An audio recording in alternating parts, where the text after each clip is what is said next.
Kinutlo gikan sa Ebanghelyo sumala ni San Marcos.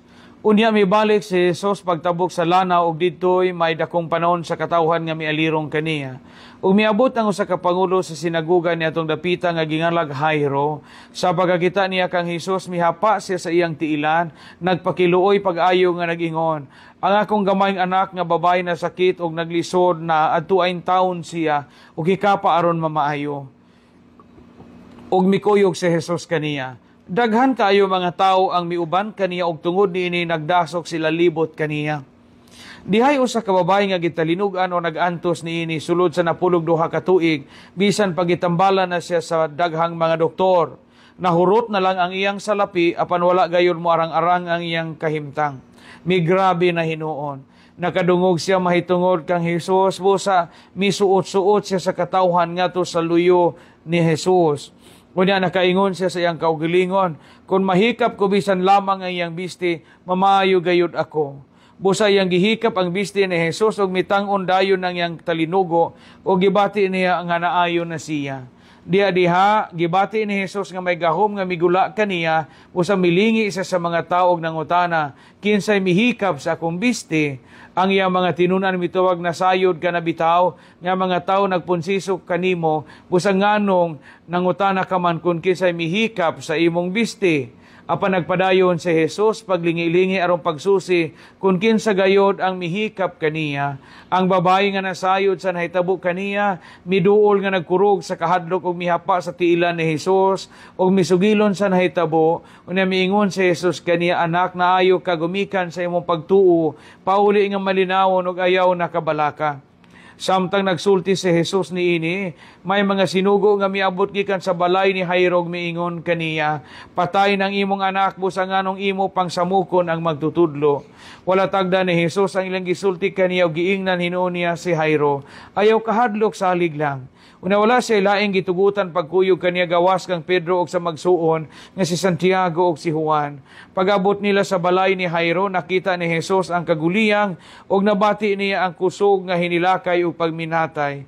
Midayon siya sa balay ug miingon kanila, ngano bang nagkaguliyang ug nanghilak man kamo? Wala mamatay ang bata, natulog lamang sila. Unya gipagawa ni Jesus ang mga tao tungod kay nagbugal-bugal man sila kaniya. O gidala niya ang amahan o ginahan sa bata ug ang ulo ni ug ang tulo niya katinunan ngadto sa kwarto ug nga gihigdaan sa bata. Ug yang gikuptan ang kamot sa bata ug giingnan, talita kumi nga sa ato pa inday bangon. Diha ang bata nga nagpanuigon og napulog duha ka tuig mibangon ug milakaw. O gilabihan gayud ang ilang kahibulong sa nahitabo. Apan gipinahan sila ni Jesus sa dili pagsugilon kang bisan kinsa, mahitungod niini og siya miingon, pakanaan ninyo ang bata. Ang Ebanghelyo sa Ginoo. Mga igsoon sa Ebanghelyo karong adlaw nining adlaw nga Martes, gihisgutan sa Ebanghelyo karon sumala ni San Marcos ang duha ka mga healing incidents or healing narrative. Primero, ang pag-ayo sa anak nga babae ni Jairo or the healing of the daughter of Jairo sa English pa. O ikaduha, kining pag-ayo sa babae nga gitalinugan sulod sa napulog duha na ka tuig or healing with a woman who have hemorrhage. Duha ni kahiling gi tipo o gisumpay sa usa ka ebanghelyo. Naay duha ka mga usa ka butanga atong timahan karon. Primero ingon si Jairo sa atong Ginoong Hesukristo, mga igsuon, ang akong anak nga babae na sakit ug naglisod na adtua in taon og hikapa aron mamaayo.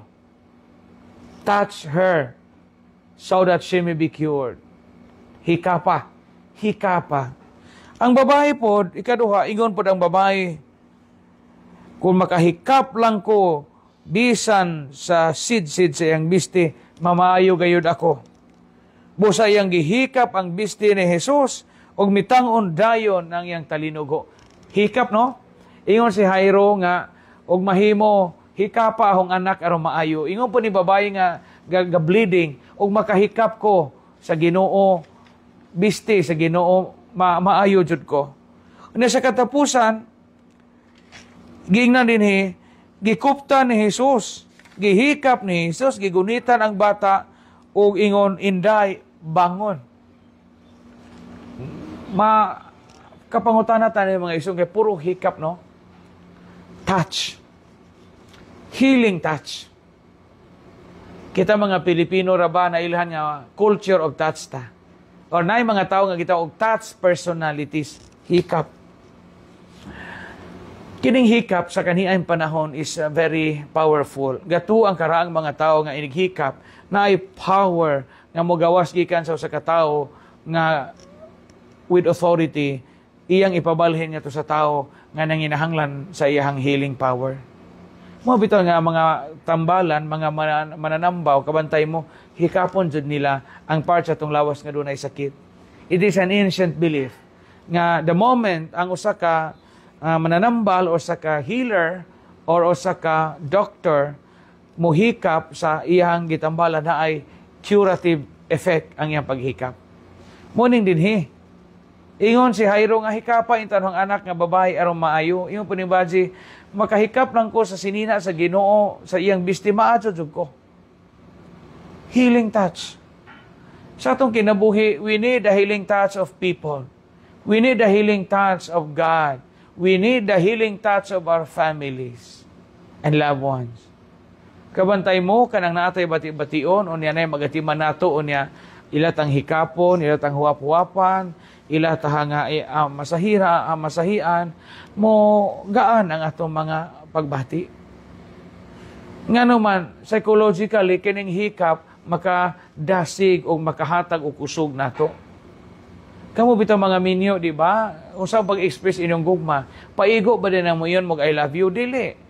You need to feel the gentle touch of your husband. You need to feel the loving touch of your wife. Mabitaw na magakos mo, mabitaw na mag-kiss mo, mabitaw na maghagwaay mo, maghawog mo. Because touch is very powerful. Touch is very magical. Kinahanglan pud ta nga hikapon sa Ginoo di ay. Kaya ang Ginoo karon ning hikap man, hingikap ka ning Ginoo sa bata. Hinghikap pud ang Ginoo sa katong anak nga babae o nagihikap ang business sa Ginoo naayo ang babae. So kinahanglan nga ang hikap sa Ginoo mabati nato. We must feel, we must experience, we must appreciate the healing touches of God in our lives matag karon og unya. Pahikap sa Ginoo. Ang hikap sa Ginoo gamhanan makaayo nato.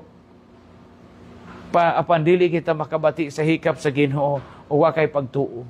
Tuo og salig parehas ni Jairo o parehas ning babae karon aron makabati kita sa healing and gentle touch of God in our lives. Amen.